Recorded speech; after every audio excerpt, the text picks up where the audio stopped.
आज की जो चर्चा है सब, आज हमारा वो होगा पाठ का नाम वो शब्द। सबसे पहले शब्द क्या है? ध्वनियों का वह समूह, ध्वनियों का वह समूह जो एक सार्थक भाव एवं अर्थ का निर्माण करें या व्यक्त करें। हमने वर्ण नहीं लिखा, हमने क्या लिखा?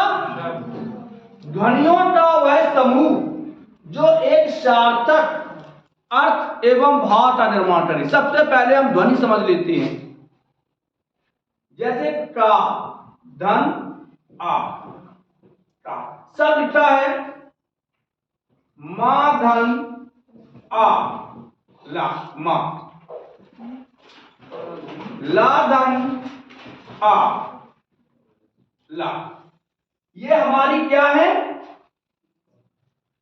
ध्वनियां हैं। क्या है? और ध्वनियों का एक ऐसा समूह, अगर हम इसको लिख दें तो क्या बन गया? कमल। यही शब्द होता है। ये क्या होता है? शब्द। अब ये सभी बन गए हमारे वर्ण। क्या बन गए? वर्ण या अक्षर। जैसे कादन आ बराबर का, ये क्या है? वर्ण। अब एक नई परिभाषा कि वर्णों का वह सार्थक समूह, वर्णों का वह सार्थक समूह जो एक स्वतंत्र अर्थ या भाव को उत्पन्न करता है, भाव प्रकट करे, उसे हम, जैसे हमने कहा पानी, एक अर्थ है, पानी का क्या है? एक अर्थ है, लेकिन इसे हम लिख दें नीपा, कोई अर्थ है? वर्णों का समूह है वर्णों का समूह। ध्वनियों का सार्थक समूह भी है, लेकिन स्वतंत्र अर्थ और भाव को नहीं दे पा रहा है कि नीपा क्या है, नहीं दे पा रहा है, तो इसे हम शब्द नहीं कहेंगे। शब्द का मतलब होता है कि दिमाग में जो बात आए और उसका चित्र बन जाए, समझ लीजिए शब्द है। कलम का चित्र, आपके दिमाग में तमाम प्रकार से कलम है। शब्द आ गया जलेबी, एकदम जलेबी बनने से लेके उसका पूरा प्रोसेस दिमाग में आ जाता है, कढ़ाई में कैसे तलती है और वो कैसे तौलता है, उसे हम शब्द कहते हैं। चलिए, शब्द के तो वर्णों का वह सार्थक समूह, परिभाषा इसकी होती है वर्णों का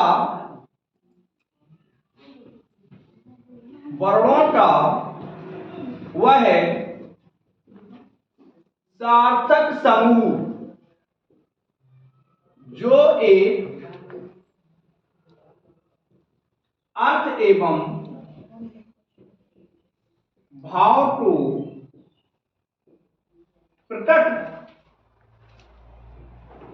करे, उसे हम शब्द कहते हैं। उसे क्या कहते हैं? शब्द कहते हैं।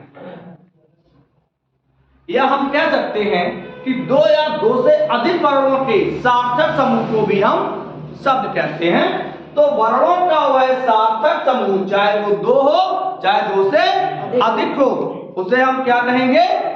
शब्द कहेंगे। जैसे हमने कहा जल, क्या कहा? जल, दिमाग में आ गया होगा पानी। लेकिन यदि हम इसको बदल दें, लज कह दें, तो दिमाग कंफ्यूजन हो जाएगा यार, लज क्या होता है।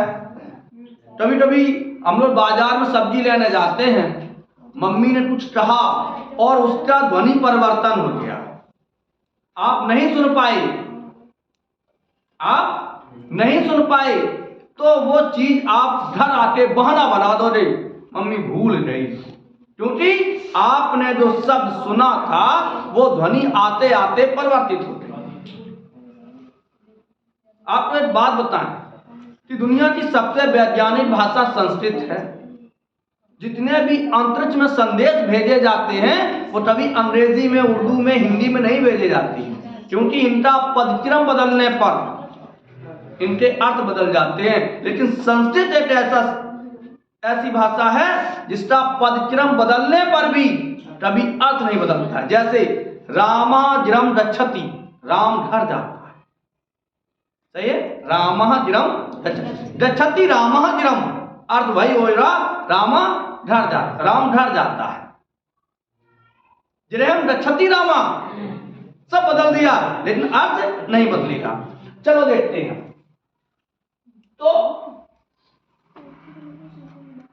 शब्द वर्णों का वह सार्थक समूह जो एक स्वतंत्र अर्थ और भाव को प्रकट करता है उसे हम शब्द कहते हैं। और शब्द के आज हम भेद, शब्दों का वर्गीकरण करेंगे।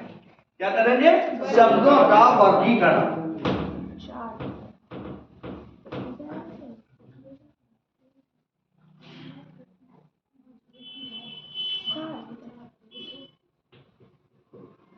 शब्द के भेद, काइंड ऑफ वर्ड, शब्द के भेद। शब्द के कितने भेद होते हैं, शब्द के कितने प्रकार होते हैं? कोई मालूम बताएगा? 4। पीछे से 4 बताया, लोग नहीं बोले। शब्द के 4 भेद होते हैं। नंबर 1 होता है उद्गम, उत्पत्ति या स्रोत के आधार पर।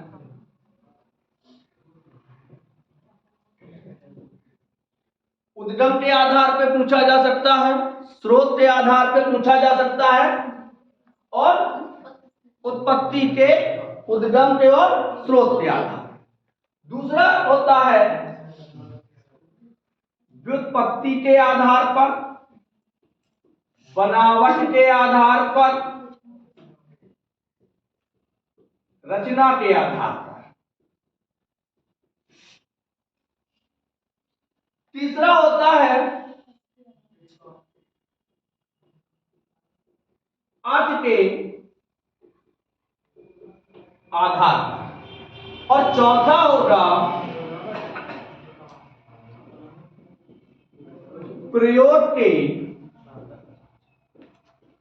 आधार।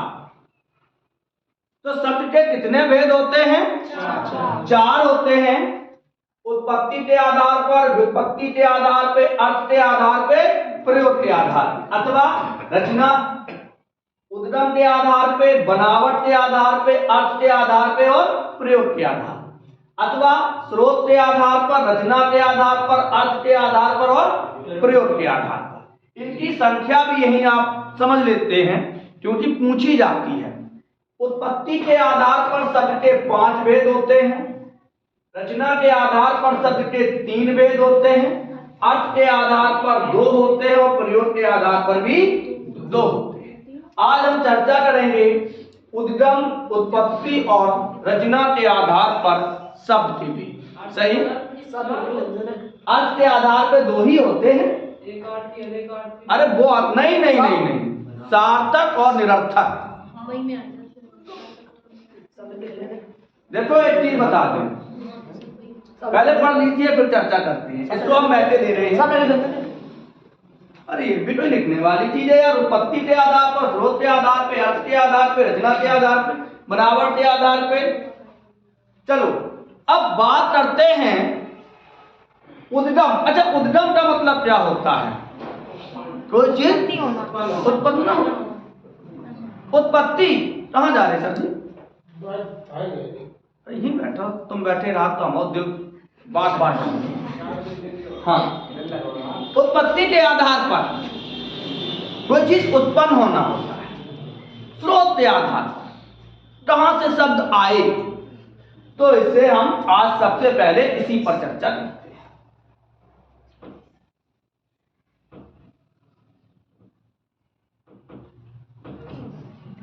चलो सबसे पहले चर्चा करते हैं हम उत्पत्ति के आधार पर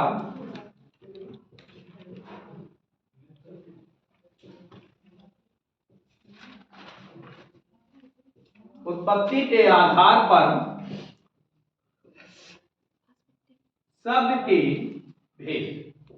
भैया कितने बताए? 5। हो सकता है किताबों में 4 मिल जाए। हाँ, 4 मिल जाते हैं। चलो, सबसे पहले हम लोग जो चर्चा करते हैं वो है तत्सम शब्द। दूसरा है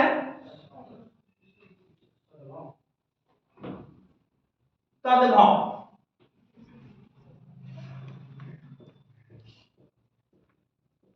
शब्द।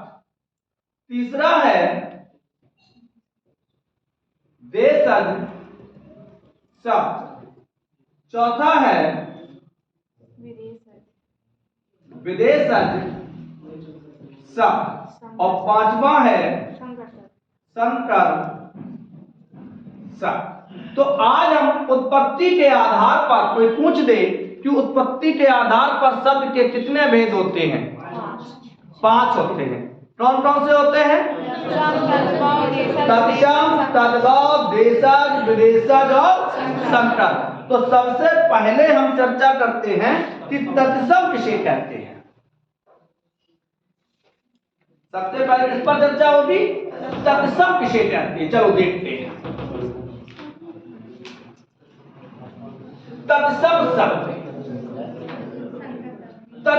शब्द अगर हम देखें तो इसमें 2 शब्द हैं, तत्धन सम। सम का मतलब होता है समान और तत् का मतलब होता है उसके, उसके समान। अब इसको हम कर्ता बहुब्री में ले जाएं, किसके समान? उसके समान। तो किसके समान? तो ऐसे शब्द, क्योंकि भारत की सबसे प्राचीनतम भाषा कौन सी है? संस्कृत। तो जो शब्द संस्कृत से हिंदी में आते हैं, संस्कृत से हिंदी में आते हैं, उन्हें हम तत्सम कहते हैं। देखिए, समान का मतलब समान ही होता है, ज्योता क्यों नहीं होता है। अगर हम भाई किसी, वो मेरे पिता समान है, हर समय पिता तो नहीं है, उसी प्रकार संस्कृत के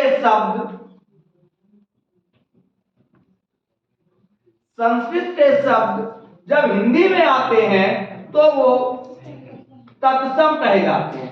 दोनों में अंतर क्या है कि संस्कृत के जो भी शब्द होते हैं वो विभक्ति सहित होते हैं, यानी कि उनमें विभक्ति लगी होती है। जब वो हिंदी में आते हैं तो विभक्ति अलग हट जाती है और वो तत्सम बन जाता है। जैसे शब्द है बालक, तो संस्कृत में इसको लिखेंगे बालका, बालक नहीं लिखेंगे, और हिंदी में लिखेंगे बालक। सही है। संस्कृत में लिखेंगे हम हस्तम, यहां लिखेंगे हम हस्त। तो ऐसे शब्द जो संस्कृत के समान होते हैं लेकिन संस्कृत के नहीं होते हैं, ऐसे शब्द जो संस्कृत के समान होते हैं, मतलब अब एक परिभाषा दे देते हैं कि वे शब्द जो संस्कृत के ज्यों के त्यों आ जाते हैं। यदि ज्यों के त्यों आते तो विभक्ति साथ होती, तो विभक्ति क्या होती? उनके साथ होती, क्योंकि संस्कृत में जो शब्द होते हैं उन्हें शब्द नहीं कहा जाता है। अगर संस्कृत पढ़ रहे होते तो यहां पे पढ़ा होता पद परिचय। क्या पढ़ा होता? क्योंकि संस्कृत में शब्द को पद कहा जाता है और पद के साथ विभक्ति होती है, लेकिन शब्द के साथ विभक्ति नहीं होती है। यदि इसको हम हिंदी में करें, इसका अनुवाद करें तो बालक ने, और ने हमें यहां से अलग लगाना पड़ेगा। हाँ, क्योंकि जो शब्द, अब देखो ये तत्सम हो गया और ये संस्कृतता हो गया। दोनों में अंतर समझ में आ गया। तो जैसे सब लिखा है हस्त पद, अब संस्कृत में से लिखते तो हस्तम पदम है नेत्रम, लेकिन नेत्र समझ में आ रहा। तो ऐसे शब्द जो संस्कृत के समान होते हैं लेकिन संस्कृत के नहीं होते हैं, संस्कृत जैसे होते हैं लेकिन संस्कृत के नहीं होते हैं, उन्हें हम तत्सम कहते हैं। समझ में आ गया। कोई भी ऐसा शब्द जो संस्कृत जैसा दिखे वो संस्कृत का नहीं होगा, क्या होगा? तत्सम। कैसा होता? तत्सम। चलो आगे बढ़ते हैं। तो तत्सम समझ में आया। और बता दें, जैसे शब्द आ गया मुठ, मुठ संस्कृत का नहीं है, तत्सम है। मुठ पद हस्त। जब आप जाते हो, पंडित जी आए आपके यहाँ कथा कहने के लिए, तो पहले चिल्लाते रहे मिठाई ले ले, लेकिन जब वो मंत्र पढ़ेंगे तो मिठाई नहीं कहेंगे, क्या कहेंगे? मिष्ठान। क्या कहेंगे? पहले में कहें कि फूल तोड़ ले आए, लेकिन फिर कहेंगे पुष्प। सही है। तो जो शब्द संस्कृत के समान होते हैं लेकिन संस्कृत के नहीं होते हैं, उन्हें हम तत्सम कहते हैं। किताबों में परिभाषा मिलेगी आपकी कि वे शब्द जो संस्कृत से ज्यों के त्यों हिंदी में आ जाते हैं उन्हें तत्सम कहते हैं। जो हमने परिभाषा दोनों बता दी कि जो शब्द ज्यों के त्यों हिंदी में आ जाते हैं उन्हें तत्सम कहते हैं। मेरा मानना है कि जो शब्द संस्कृत के समान होते हैं लेकिन संस्कृत के नहीं होते हैं उन्हें हम तत्सम कहते हैं। क्लियर आ गया? आगे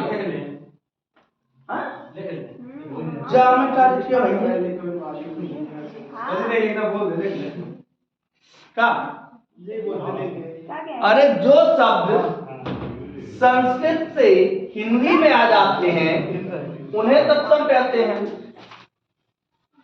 आगे दूसरा आता है तद्भव। तद्भव पहले किताब की परिभाषा, किसकी? किताब की। वे शब्द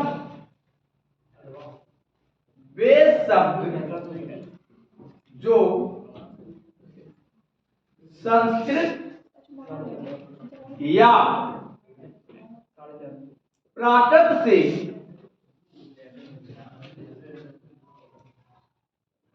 परिवर्तित होकर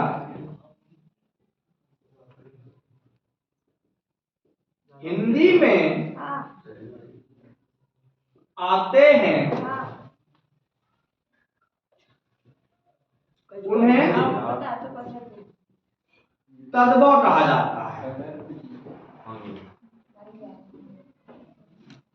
जो शब्द संस्कृत या प्राकृत से परिवर्तित होकर हिंदी में आते हैं उन्हें क्या कहा जाता है? तद्भव। यानी संस्कृत से विकारित शब्द, विकारित होते, परिवर्तित होते जो हिंदी में आते हैं उन्हें हम तद्भव कहते हैं। जैसे हस्त संस्कृत का तो है नहीं, तद्भव है, तत्सम है। और हाथ तद्भव, हाथ कैसा है? पद। पैर, मुठ, मुंह। आदमी हाथ का तो हाथ वो मधुरे दे रही है रुस्तम का। तो ये सब क्या है? ये है तत्सम और ये है तद्भव। तो एक और बता दें, हिंदी की कितनी क्रियाएं होती हैं, हिंदी की जितनी भी क्रियाएं होती हैं वो अधिकतर तद्भव में आती हैं।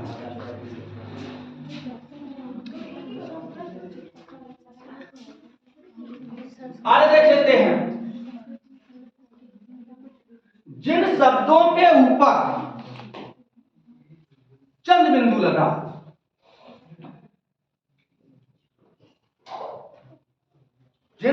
शब्दों के ऊपर यदि चंद्र बिंदी लगी है तो समझ लेना वह तद्भव होगा। जिन शब्दों के ऊपर देखो, जैसे चंद्र बिंदी लगी है, चांद चंद्र बिंदी लगी है, आंख तद्भव। तो ऐसे शब्द जिनके ऊपर चांद की बिंदी लगती है वो सब कैसे बन जाते हैं? तद्भव। और सीधी सीधी परिभाषा है, जो शब्द संस्कृत से परिवर्तित होकर हिंदी में आते हैं उन्हें हम तद्भव कहते हैं। अब तद्भव का मतलब समझ लेते हैं।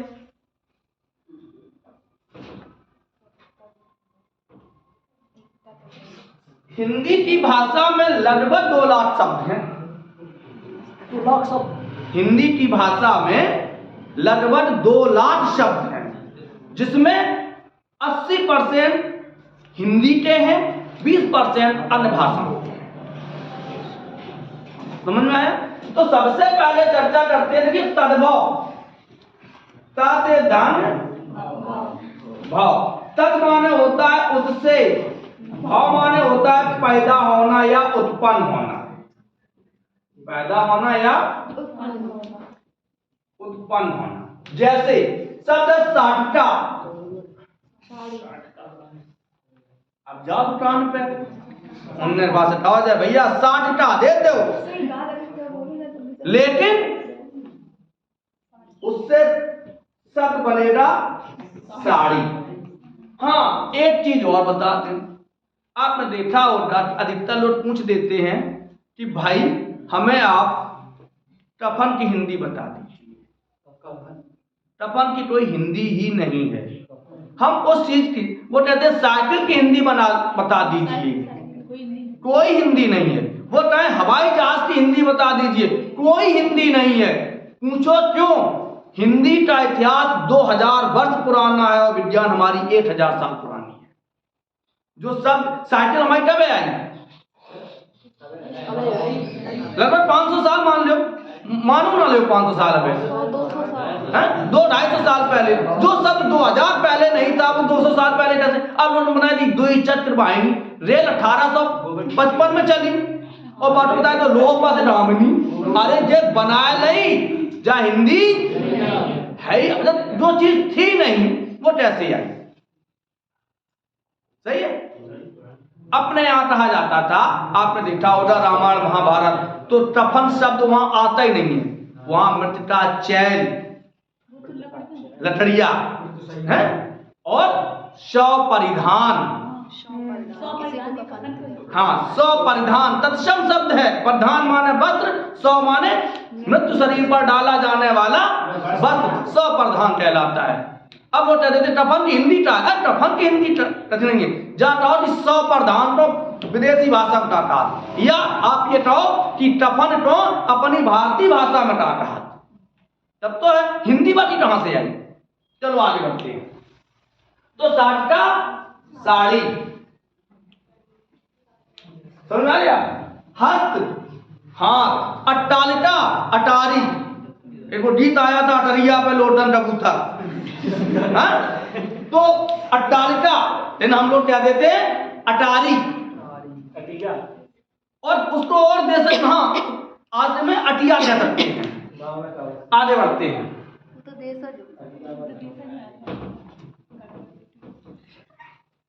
अब आता है हमारा देशज शब्द।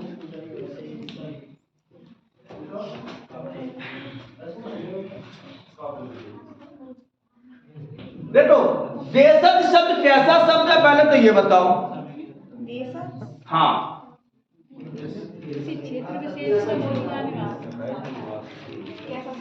जा इसमें उपसर्ग है,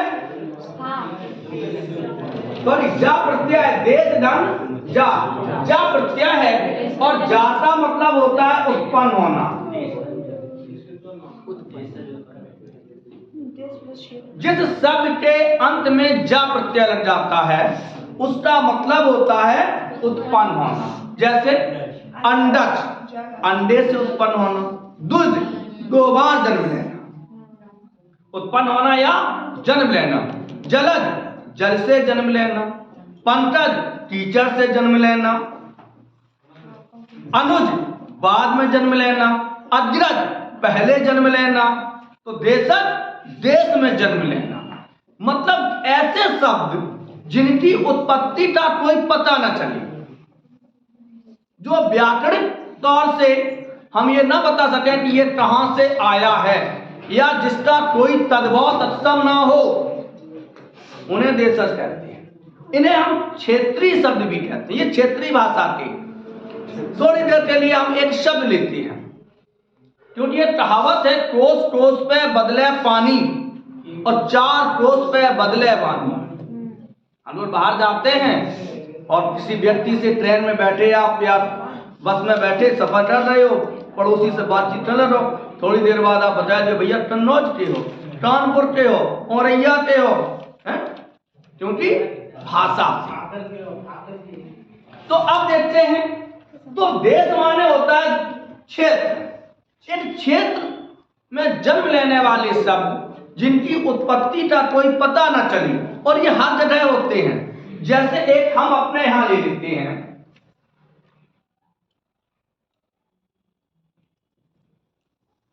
पल्ली, देशज शब्द है, कहां से आओ कोई पता नहीं। इन सबके अर्थ अलग। अगर आप इटावा के ऊपर चले जाओ तो पल्ली तो मतलब होता है पीछे हटो, पल्ली साइड, यही होता है।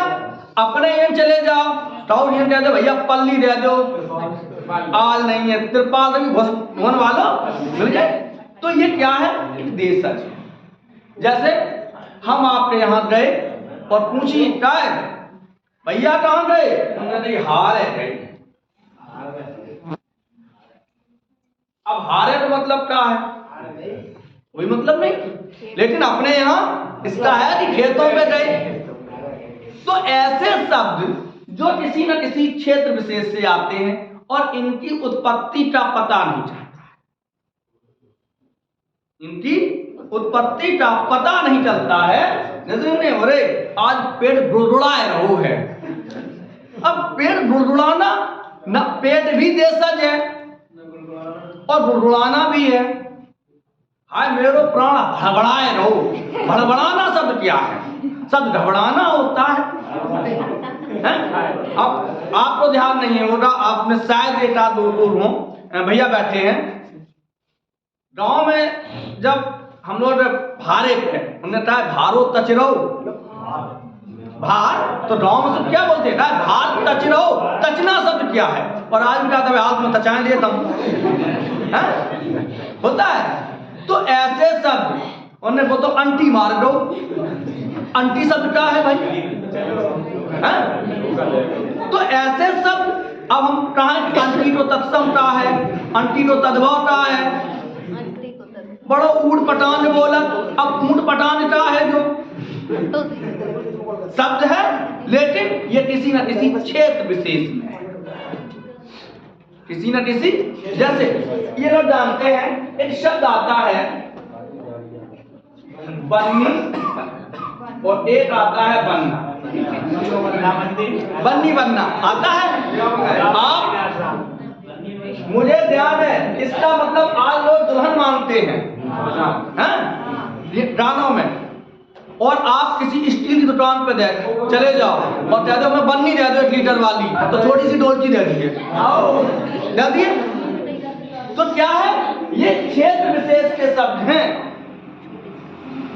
इन्हें कहीं भी शब्दकोश में आपको ढूंढने नहीं मिलेंगे। अब हम कहा कि बन्नी तो हम शब्दकोश में ढूंढिए जाए, भाई कहां से मिलेगा, क्षेत्र विशेष के, जिसकी उत्पत्ति का पता ना चले उन्हें हम देशज शब्द कहते हैं। समझ आया? चाय बनना कहाँ मिली है, अब भैया पता नहीं कहां मिली है।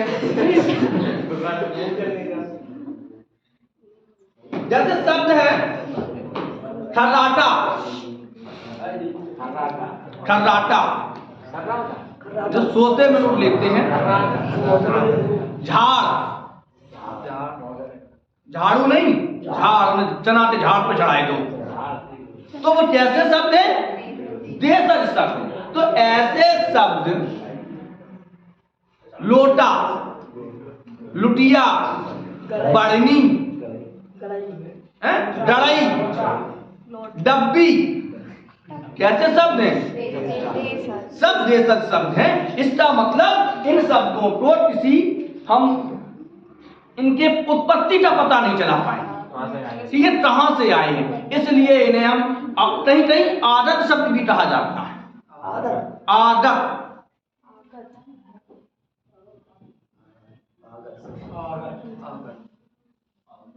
कहां से आए थे पता नहीं भाई। जैसे अपने यहाँ रेट है उरे, हम लोग कहा थे उरे, तो उरे सब अब तुम दिल्ली में बंबई में और वहां कहते हो आदमी हो रहा है, देखिए कहां से बेवकूफ चलो वो उरे अपने यहाँ क्या है? संबोधन। अपने यहाँ क्या है? संबोधन है। हाँ चलो आगे बढ़ते हैं। तो देशज के बाद आता है विदेशज।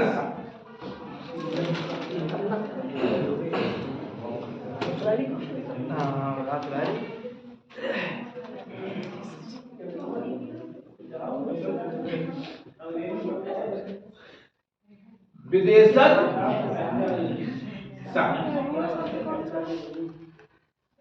विदेशज किसे कहते हैं? ऐसे शब्द जो अन्य भाषाओं से आकर हिंदी में बोले जाने लगे। ऐसे शब्द जो अन्य भाषाओं से हिंदी में बोले जाने लगे हैं उन्हें हम विदेशज कहते हैं। जैसे सबसे पहले हम ले लेते हैं अरबी। अरबी शब्द अरबी भाषा के जो शब्द होते हैं उन्हें हम क्या कहेंगे? विदेशज। जैसे दिमाग कैसा है? विदेशज है।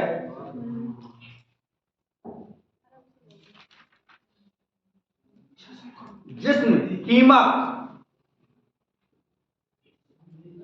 चाय ठंडा इधर चाय पी रहे जो विदेशज है। हाँ चश्मा, चश्मा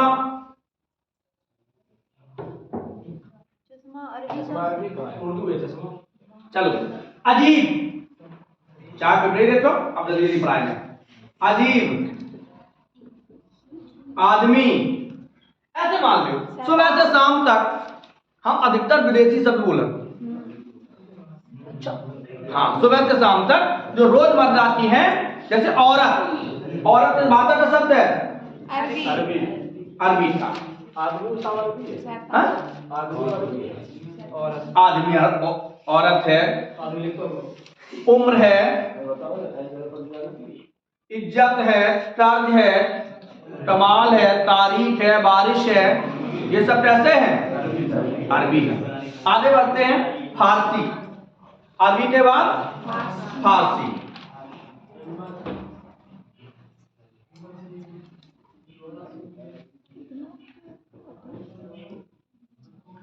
फारसी शब्द। अच्छा एक चीज आप थोड़ा सा ध्यान से समझना, फारसी और हिंदी में थोड़ा सा अंतर है। सर जी दिमाग तो फारसी शब्द है। हाँ तो आपने जाना करेगा। हाँ दोनों है, अरबी दिमाग दोनों है। दो शब्द हम बता रहे हैं, ध्यान आए तो बता ही नहीं रहे। जैसे शब्द है दुकान, दुकान, दुकान, दुकान, इसको भी बोलेंगे। और आज चलन में है शब्द दुकान। सही पूछा जाए तो ये फारसी है, ये हिंदी है। हमने जब एक शब्द लिखाया, इन्होंने दिमाग, दिमागी उठाया था। दिमाग, दोनों में अंतर क्या है? नहीं, जब हिंदी रखी जो फारसी में आएंगे, जो हिंदी में पहुंची। अरे भाई अब चल रहे हैं जैसे शब्द आपसे पूछे जाएंगे, अब तो वो सब फारसी में ही ये भी आएगा। फारसी में ये भी आएगा, क्योंकि इन शब्दों में कुछ ध्वनि परिवर्तन करके, कुछ मात्राएं परिवर्तन करके उन्हें क्या कहेंगे? फारसी और हिंदी एक ही चीज हो रही। मेरे हिसाब से जैसे दुकान, अब ये हिंदी है, कहां जाएगा? अरबी, फारसी में। और देख लेते हैं, कुश्ती है, जज है, जिंदगी है, जागीर है, दिल है, दीवार है, पाजामा, बर्फी, बुखार, मकान, मजदूर, नापसंद, ये सब कैसे हैं? फारसी के। आगे बढ़ते हैं। फारसी के बाद कौन से आते हैं? अंग्रेजी शब्द।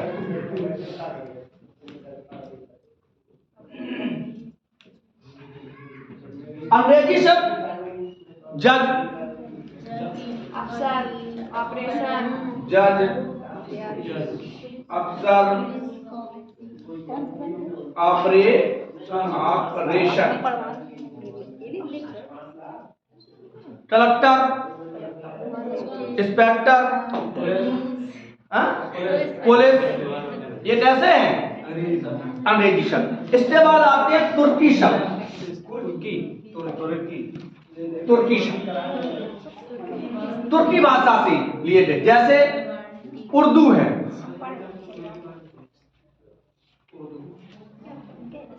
उर्दू तुर्की शब्द है। अच्छा, उर्दू का मतलब क्या होता है? उर्दू का मतलब, फारसी भाषा में उर्दू का मतलब होता है शिविर, कैंप या पड़ाव।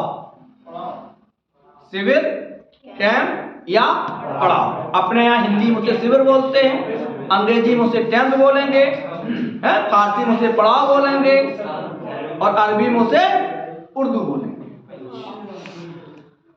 क्लियर है? चलो, कलगी, कैंची, हाँ, चश्मा, ताश, तोप, बेगम, चम्मच, लाश, ये सब कैसे हैं? तुर्की शब्द। सॉरी, हाँ, तुर्की शब्द। अब आगे बढ़ते हैं पुर्तगाली।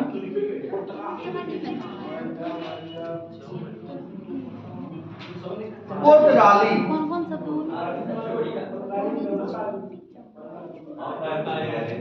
पुर्तगाली में सुन लेते हैं। अलमारी है, आलपिन है, ये पुर्तगाली के। अलमारी, आलपिन, स्त्री, कौन सी स्त्री है? इस तरीके से लिखी जाएगी स्त्री। गोदाम, वो शब्द ये है।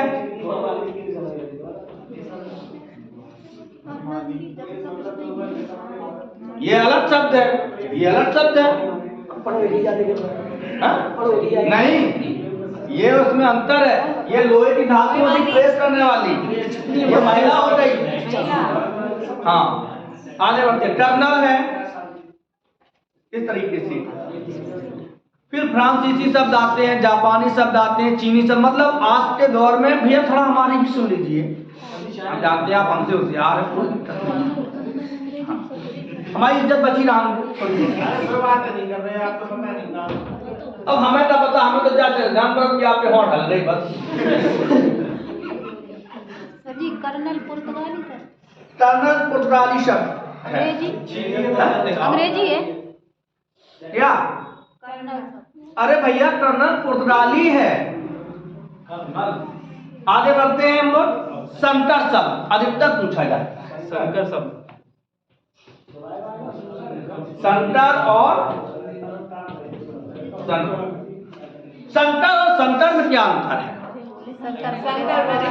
ये देवता का नाम है, ये मिश्रण, देवों के देव महादेव। और ये मिश्रण यानी हाइब्रिड। हाँ, हाइब्रिड कैसे बनता है कि दो भिन्न बीजों को मिला के एक नया बीज। उसी प्रकार दो भिन्न भाषाओं से मिलकर बने शब्द संकर कहला। अरे पढ़ लियो ने तो और जाते बात पछतावे के सिवा कछु नहीं। फिर क्या होता है जब कोई बच्चा कोई लड़का मौत साथी, एक चीज को अनुभव करो, आपका साथी कभी मिले और कुछ ऐसे होंगे जो आपके साथ से होंगे, कहीं जॉब आप कर रहे होंगे, ना जॉब कर रहे हो, मालूम पे मोटरसाइकिल से और आप साइकिल से हो, तो वह ब्रेक मारते हैं, जब चश्मा उतार के आपसे हेलो करे, तब बात समय अपनी कंडीशन भी करे, बात समय अपनी कंडीशन देखो करे। जब वो चाय पे मान ले जाता हूँ होटल में, एक सभी लोगों के ऐसे मित्र होंगे जो कहीं ना कहीं सर्विस एक आध कर रहे होंगे, कोई रिश्तेदार जब वो चाय पिलाने के लिए आपको कहीं लेके जाए और मेनू देखो, उन्हें जा कर दो तो जान पड़ा कि यार पैसा आज हमारे ना हो तो हम मेहनत कर लेते हैं जैसी, तो आज हम फिर वो जो कह दे उन्हें जठाए दो,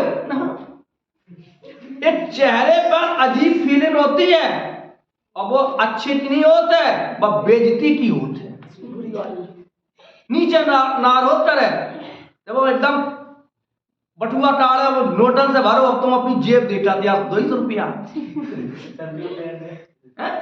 तो ये क्या है उस समय के लिए। एक हम आपको एक बहुत अच्छी बात है, हमारे बाबा, नाम नहीं बताएंगे, बाबरपुर में एक दुकान लगाती है, उनकी पढ़ाई NCC C certificate A grade, जरूरत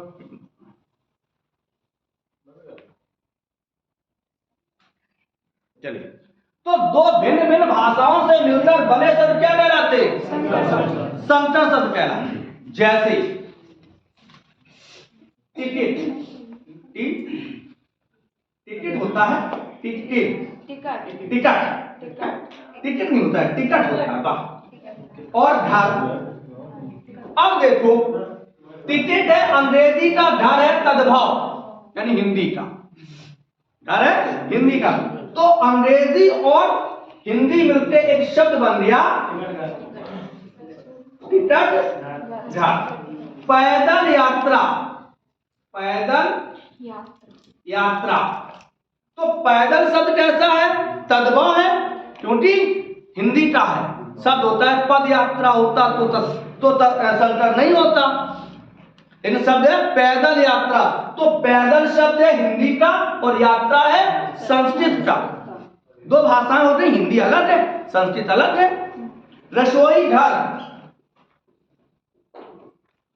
रसोई घर, तो रसोई संस्कृत का घर तद्भव। छायाधार, कैसा?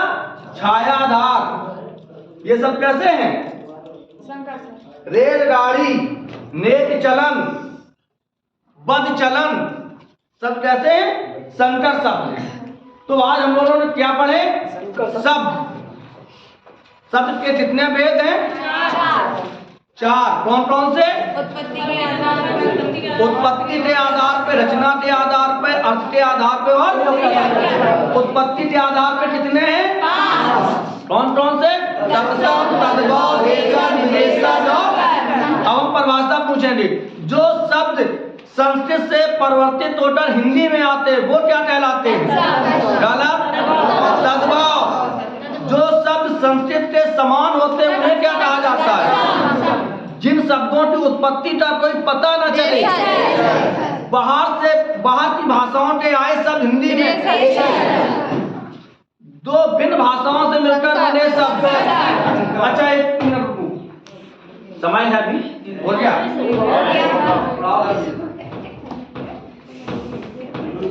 चलो,